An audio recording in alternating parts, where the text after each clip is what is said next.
Hello, my feral friends, and welcome back to my channel. My name's Panthera, and I'm the Feralwood Witch. Today, I'm happy to be participating in a collaboration with several other amazing witchy YouTubers who you might have seen across the interwebs here. We're all going to be participating in a series called Thinktober, where we focus on applying critical thinking to your witchcraft practice. I'm going to have all the creators that I know are participating linked down below, and you can also search the hashtag thinktober across YouTube and find other people who might participate in the future. So for my video, I'm choosing to focus on the correspondence question. So chances are, if you've been around the witchy community for any length of time, you've probably seen these questions asked dozens of times whenever a creator posts anything even close to resembling a spell. What if I don't have this ingredient? Can I swap clear quartz for that tiger's eye? What else can I use for the intention of love or luck or power? And nothing is wrong inherently with these questions. In fact, I'm happy that the creator is inspiring you to think outside of the bounds of their spell. But that's the key here, isn't it? You're already branching out from their spell because you don't have the required ingredients. And all of these questions can be answered pretty easily on your own with a skill that seems to be rarely discussed in our witchcraft community: critical thinking. So, what is critical thinking? First coined by John Dewey in his book How We Think in 1910, and long since determined an important skill in academia and overall education, critical thinking is defined as a mode of cognition using deliberative reasoning and impartial scrutiny of information in order to arrive at a possible solution for a problem. Essentially, you're using a discerning mind and the resources that you have available to you in order to come up with your own answer to the question. This method of independent thinking is crucial in this day and age and can be especially effective when applied to your witchcraft practice. Encyclopedia Britannica further breaks down critical thinking into these sets of skills: breaking down a problem into its parts in order to reveal its underlying logic and assumptions, recognizing and accounting for your own bias and judgments, collecting and assessing relevant evidence from either personal observations and experimentation or by gathering external information, adjusting and reevaluating one's own thinking in response to what one has learned, and forming a reasoned assessment in order to propose a solution to a problem or at least have a more accurate understanding of the topic at hand. So how can we apply critical thinking to a witchcraft practice? The opportunities here are essentially endless. If you are pushing the boundaries of what you know and do in your craft, which in my opinion you kind of should be all the time, then you should be constantly forming your own questions about how things work and how you can expand your practice. Some questions you might ask yourself are: would the spell work the same if you swapped out a different ingredient? Is this resource trustworthy? What if you did this working on a different day or at a different time? How might your results differ when using the same intent but with different techniques? And what's the best way to get information on a certain topic? Witchcraft, at least how I choose to practice it, is kind of the art of fucking around and finding out. You'll always have questions. And when it gets down to it, you really need to answer those for yourself to know if it's going to truly work for you. So let's go back and reapply this specifically towards choosing your ingredients for spell work. So we've all been there. There's a spell you've been wanting to try from a book you just read or a podcast you just listened to, maybe a video you just watched. Shameless plug of my Spellwork series if you're interested. You scrape together all the ingredients, you've set your mood music, lit the candles, you've cleansed your space, and then crap, you're out of lavender. How can you possibly continue and perform a successful sleep spell without lavender? This is where your critical thinking comes into play.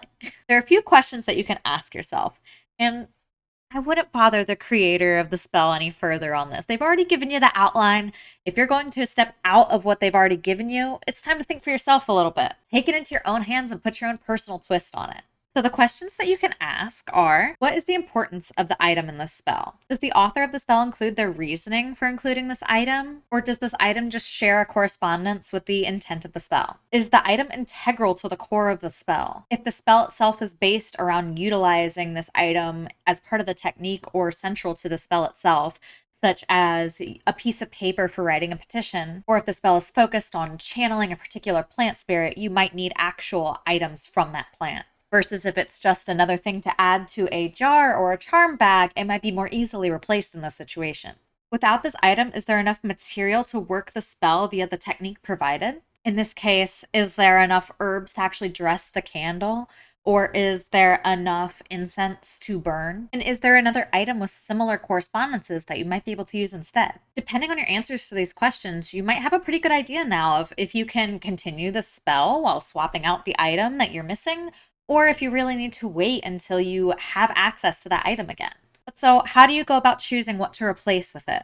Let's get into some correspondences. So, how can you determine an item's correspondences? So, a correspondences, at least in the context of witchcraft and spellwork, is a relationship between sets in which each member of one set is associated with one or more members of another. Essentially, everything is connected and relates to some things more than others. Different crystals carry similar energies. Different plants can be used to heal similar conditions or aid the same parts of the body. These items are sharing correspondences. And correspondences can be attained through various different methods. Most of the correspondences that we find in witchcraft today come from folklore, usage, and behavior of the thing in question. For example, a tiger is associated with being stealthy, right? They're a predator. They are camouflaged in their environment. They stalk their prey. This is my tiger interpretation, apparently. Therefore, you might use this tiger archetype or imagery in order to work a spell that you want to be hidden, or use it in a glamour spell that is focused on staying unseen or undetected. Crystals tend to be associated with the earth element because they are mined from the earth, right? However, certain crystals that are formed from cooling lava or that undergo heat treatment might have a heavier association with fire than with earth now. Researching the things that you already have access to is a great way to be able to start to understand their correspondences and how you might utilize these items in your practice. So start with your kitchen spices. Ask yourself these questions in regards to an item in your kitchen spice cabinet in order to figure out how it might be able to be used in spellcraft. What kind of foods are usually seasoned by this item? Is the spice used at certain times of the year more than others? What kind of flavors does this herb impart? What does it smell like? What does it remind you of? What part of the world does this item come from? What kind of environment does it grow in? Is this item used medicinally at all? And if so, what for? Can you find any stories, myths, or folklore that involve this plant? Even if you can only answer a few of these basic questions, you probably already have a pretty good idea of how you might be able to start using it in spellwork. Another way that you can determine correspondences of an item is through your own personal experience. Maybe a family member used that spice in one of your favorite dishes growing up, and you associate it with being around family, friends, and loved ones. Or perhaps maybe the last time you ate an item seasoned with a particular spice, you got sick. And now even thinking or smelling that item makes you queasy inside. Beyond what the other correspondences might be for this item, you now have a personal connection to this, whether good or bad. Another type of personal experience that can influence your craft is called unverified personal gnosis, or UPG. This is usually a discovery or experience that you have had in your craft. But because it's personal to you, others can't necessarily verify that it's true. Now, that doesn't mean that you can't use it in your own craft, or if you wish, share it with others. It just means that it came from your own personal experience.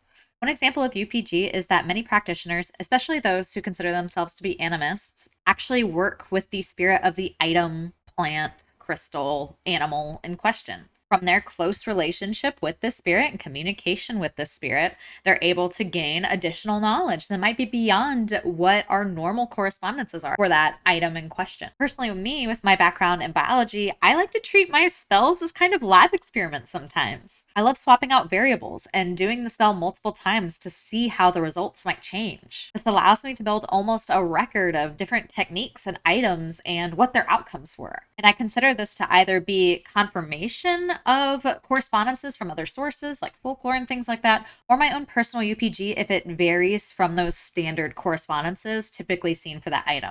I hope you've enjoyed this little ramble. And maybe you have some new ideas on how to apply some of these critical thinking techniques in order to choose the next ingredients for your spell work. Witchcraft is all about experiencing things for yourself and experimenting with your own personal magic. So embrace the power of that big wrinkly brain of yours next time you want to swap out a spell ingredient. Oh, and be sure to check out the other creators participating in this collaboration. Now go forth and think before you cast. Stay wild, witches. I'll see you next time. Bye bye.